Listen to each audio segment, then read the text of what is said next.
नमस्कार, मस्त मराठी किचनमध्ये आज आपण शेजवान चटणी बनवणार आहे, जी आपण चायनीज भेळमध्ये मिक्स करून खातो.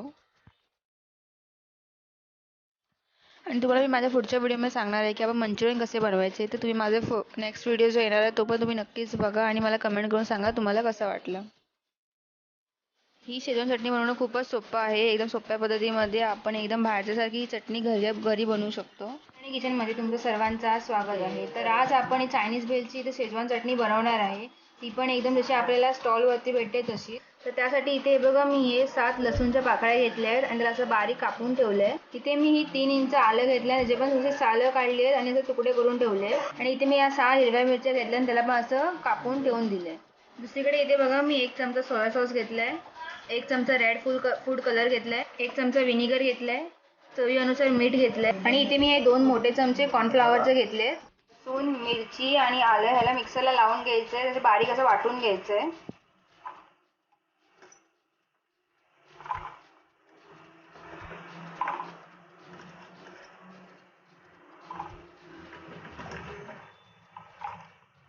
मी हे सर्वाला पहिले एकदा मिक्सरला लावून घेते.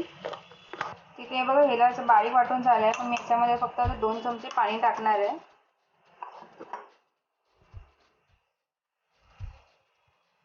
आणि त्याला आता मी परत मिक्सरला लावून घेणार आहे. आणि तुम्ही बघू शकता एकदम बारीक वाटलंय. जेवढे तुम्हाला तिखट पाहिजे तेवढे तुम्ही याच्यामध्ये हिरवी मिरची टाकू शकता. कढई गरम करत ठेवली आहे. त्यामध्ये मी आता हे 2 मोठे चमचे तेल टाकणार आहे.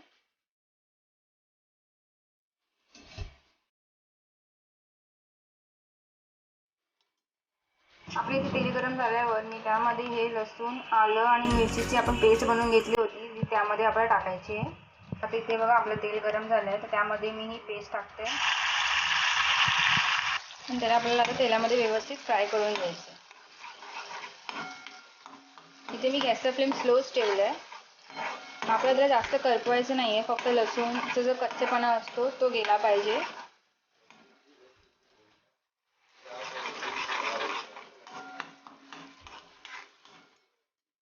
आता इथे आपली ही चटणी बनवून ठेवली होती ती आपल्या तेलामध्ये चांगली गरम होते. आता जे आपण कॉर्नफ्लॉवर घेतलं होतं त्यामध्ये मी 2 चमचे पाणी टाकणार आहे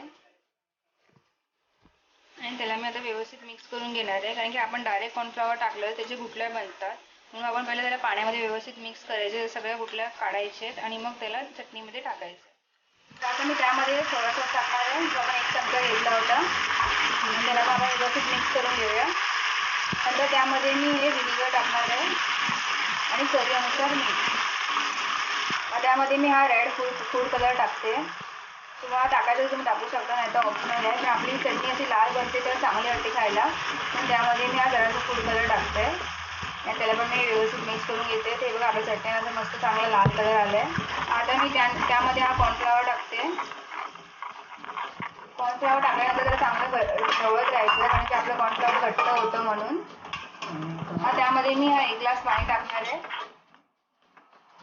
तर इथे बघा माझं हे कॉर्नफ्लॉवर व्यवस्थित मिक्स झालं आहे. तर त्याला मी असं स्लो गॅसवरती ढवळत राहणार आहे.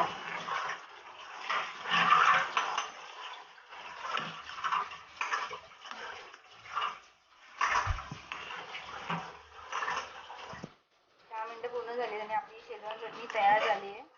जर तुम्हाला माझा हा व्हिडिओ आवडला असेल तर माझ्या चॅनल सबस्क्राईब करा, बेल आयकॉनवर क्लिक करा आणि मला कमेंट करून सांगा की तुम्हाला माझी आजची रेसिपी कशी वाटली.